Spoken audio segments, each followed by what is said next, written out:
বাগনানে BJP কর্মী খুনের ঘটনায় সিআইডি তদন্তের নির্দেশ দেওয়া হলো। বাগনানে এক বিজেপি কর্মী খুনে ইতিমধ্যেই 8 জন গ্রেপ্তার। তৃণমূল উপপ্রধানের বিরুদ্ধে হামলার অভিযোগ। সিআইডি তদন্তের নির্দেশ দিয়েছেন মুখ্যমন্ত্রী শুভেন্দু অধিকারী।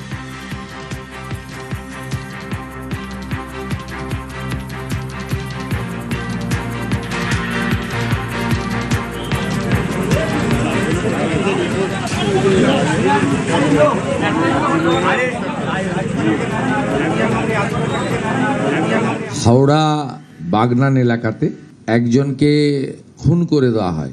তিনি ভারতীয় জনতা পার্টির সমর্থক ছিলেন। প্রশান্ত দের যে ওয়াইফ রয়েছে সোমা দে, তিনি একটি কমপ্লেন করেন, এফআইআর স্টার্ট হয়। 8 জন অ্যাকিউজডকে গ্রেপ্তার করা হয়েছে যারা এই ঘটনার সঙ্গে প্রত্যক্ষভাবে যুক্ত। এটা আমরা জিরো টলারেন্স নীতি নিয়েছি। এই প্রশান্তদের মার্ডার কেসটাকে সিআইডিতে ট্রান্সফার করছি। এই লোকেদের যাতে দ্রুত কাস্টডিতে বা জেসি হোক পিসি হোক থাকাকালীন তাদেরকে আমরা ক্যাপিটাল পানিশমেন্ট দিতে পারি, তার জন্য বিশেষ ব্যবস্থা আমরা নেব। ইতিমধ্যে জেলা প্রশাসন থেকে 4 লক্ষ টাকা মেজর কম্পেনসেশন ওর বাড়িতে দিয়েছে এবং আমি এই পরিবারকে আরও মুখ্যমন্ত্রীর রিলিফ ফান্ড থেকে আরও 5 লক্ষ টাকা অ্যাডিশনাল আমরা দেব। তারা শোক কাটিয়ে উঠুক, তারপরে সাহায্য করব। এবং সমাজে যদি কোনো কাজেরও ব্যাপারে আমাদেরকে ইচ্ছা প্রকাশ করে আমরা কথা বলে নেব, আমি নিজে কথা বলে নেব। সেক্ষেত্রেও সরকার বা মুখ্যমন্ত্রী ওই পরিবারের পাশে দাঁড়াবে। শিলিগুড়ি পুরসভার মেয়রের পদ ছাড়লেন গৌতম দের এবং তার সঙ্গে তার যে নিরাপত্তারক্ষী ছিল, গাড়ি ছিল, সেগুলো সব তিনি ছেড়ে দিয়েছেন। 2027 ফেব্রুয়ারি পর্যন্ত শিলিগুড়ি পুরসভার মেয়াদ। তার আগেই কর্পোরেশনের কমিশনারকে ইস্তফাপত্র জমা দিয়েছেন গৌতম দের। আমি ভোটের আগেই বলেছি আমি দুরকম কথা বলা পছন্দ করি না। আমি বলেছি যে আমি জিতেই হারি। অ্যাসেম্বলি ইলেকশনটা আমার লাস্ট ইলেকশন ছিল। বিজেপির তরফ থেকে কোনো প্রেশার ছিল না, আমার কাছে কারোর কোনো প্রেশার ছিল না। নেত্রী মমতা বন্দ্যোপাধ্যায়ের খুব কাছের, আর সেখান থেকে এই ডিসিশনটা নেওয়া নেত্রীকে জানিয়ে নিয়েছি। এটা নিঝড়ের স্বপ্নভঙ্গ নয়, মাঝপথ নয়, ম্যারাথনের লাস্ট ল্যাপের ধরো 100 মিটার পৌঁছাতে হয় না। সেটা আমি বললাম, ডেস্টিনি আমাকে পলিটিক্সে এনেছে, ডেস্টিনি আমাকে এই জায়গায় এনেছে। এটা কোনোটাতেই আমার কোনো হাত ছিল না। একের পর এক পুরসভায় দেখা যাচ্ছে পদত্যাগের হিড়িক পড়ে গেছে যেন। এই যেমন রানাঘাট পুরসভার তৃণমূলের চেয়ারম্যান, তিনি ইস্তফা দিয়েছেন। কেন ইস্তফা দিয়েছেন, কারণ কিছু বলেছেন? রঞ্জিত রয়েছে আমার সঙ্গে ফোনে। রঞ্জিত, দেখো, একেবারে রানাঘাট পৌরসভা তৃণমূল পরিচিত পৌরসভা, 20টি ওয়ার্ড নিয়ে, তার মধ্যে 19টি ওয়ার্ডে জয়লাভ করেছিল তৃণমূল কংগ্রেস এবং সেই অনুযায়ী তৃণমূল কংগ্রেসের ভোট চলছিল। আজ কিন্তু বিকেলবেলা পৌরসভার চেয়ারম্যান কুশলদেব বন্দ্যোপাধ্যায় তিনি ইমেল মারফত এক্সিকিউটিভ অফিসারকে তার পত্র পাঠান এবং তার যেটা দাবি যে এখন ডবল ইঞ্জিন সরকার, সেক্ষেত্রে কাজ করতে তাদের অসুবিধা হচ্ছে, সেক্ষেত্রে ডবল ইঞ্জিন সরকার যদি কাজ করতে পারে আরো উন্নয়ন হবে। এই নিয়ে কিন্তু তিনি কার্যত গত কয়েকদিন ধরে সিদ্ধান্ত নিয়েছিলেন যে তিনি ইস্তফাপত্র দেবেন। আজ সকাল থেকেই কার্যত ঘিরাটোপের মধ্যেই ছিলেন তিনি। তাকে লক্ষ্য করে ঢিম পর্যন্ত চড়া হয় এবং বিকেলের দিকে তিনি পত্র জমা করেন ইমেল মারফত এক্সিকিউটিভ অফিসারের কাছে।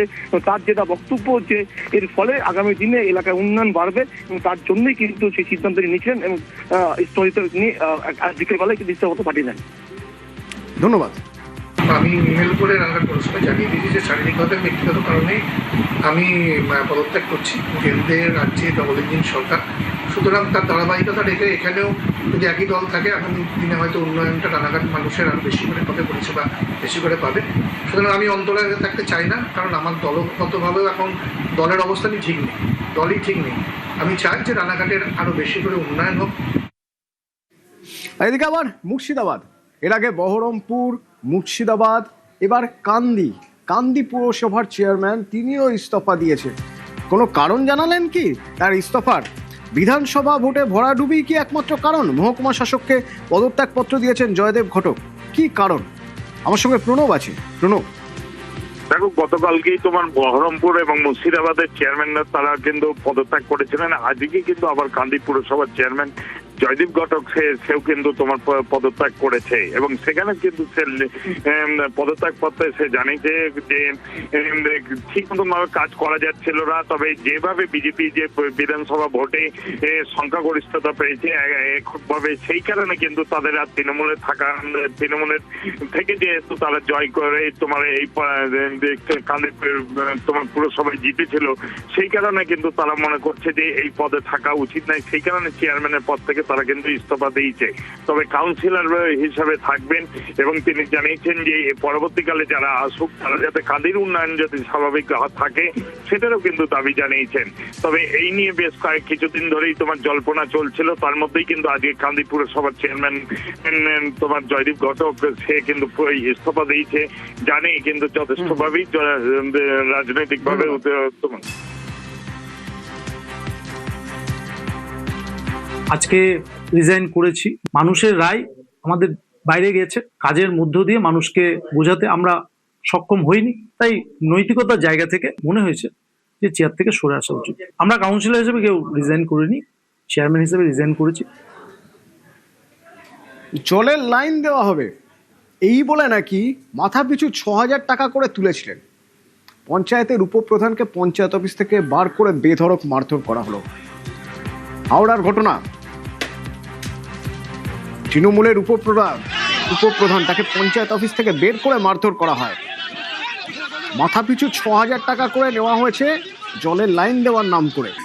আজ যখন টাকা চাইতে যায় তখন সেখানে বচসা।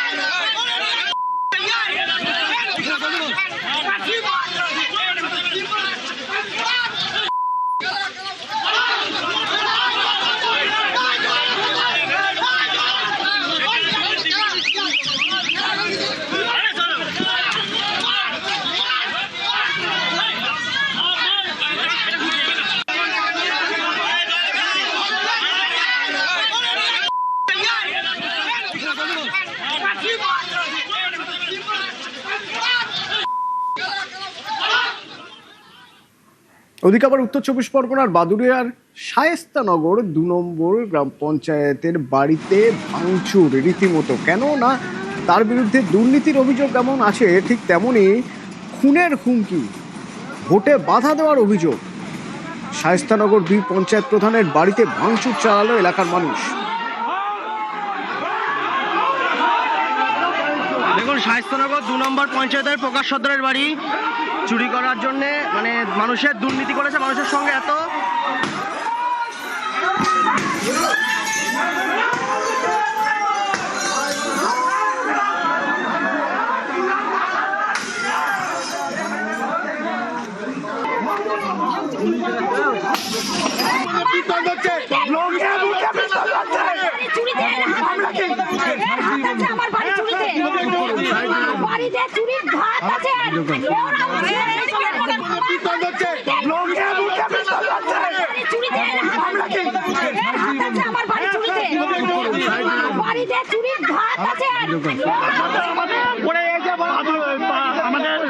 অফিসে নিয়ে গিয়ে আমাদের কাছ থেকে 2,10,000 টাকা ফার্স্ট কেস লাগিয়ে রেপ কেস লাগিয়ে আমাদের কাছ থেকে নিয়েছে।